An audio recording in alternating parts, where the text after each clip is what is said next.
Il y a quelques années maintenant, j'avais fait une vidéo sur YouTube ou même plusieurs vidéos pour vous alerter de ce qui était en train de se passer aux États-Unis en termes de censure littéraire. Les commentaires étaient plutôt moqueurs envers les États-Unis. Moi, je préférais pas trop me moquer parce que je savais pertinemment que quand quelque chose commençait à se passer aux États-Unis, il y avait de très très grandes chances pour que ça s'étende sur d'autres pays. Je ne sais pas si vous avez vu cette actualité, mais en tout cas, je l'ai vu passer hier. Il y a une librairie en France, à Paris, qui s'appelle Violette & Co, qui est une librairie queer, féministe, engagée, qui s'est fait perquisitionner en ce début d'année. Et attendez la suite parce que c'est vraiment surréaliste. Un procureur, 5 policiers en uniforme, armes à la ceinture, qui sont venus perquisitionner pour trouver un livre de coloriage. C'est pas une blague, je répète, pour un livre de coloriage. Ce dispositif. Ce livre de coloriage, c'est From the River to the Sea. Je pense que vous en avez déjà entendu parler.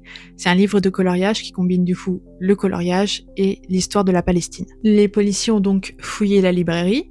Ils ont donc filmé également avec leur caméra piétonne et ils n'ont rien trouvé. Parce qu'il n'y avait pas le livre de coloriage. La librairie a profité de ce moment pour leur demander où en était la plainte qu'ils ont déposée en août dernier pour les dégradations qu'a subi la librairie et pour les menaces et les insultes.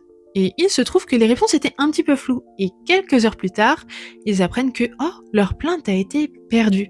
C'est fou quand même. Incroyable.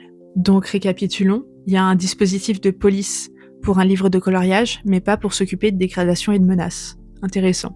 Évidemment, j'apporte tout mon soutien à Violette & Co. Comme je vous le disais, je préférais pas me moquer des États-Unis à l'époque, je m'en moque toujours pas, parce que je pense que ça, c'est que le début. Je terminerai cette vidéo en vous disant de continuer de lire et de vous cultiver, parce que c'est vraiment, vraiment important pour lutter contre ce genre de dérive.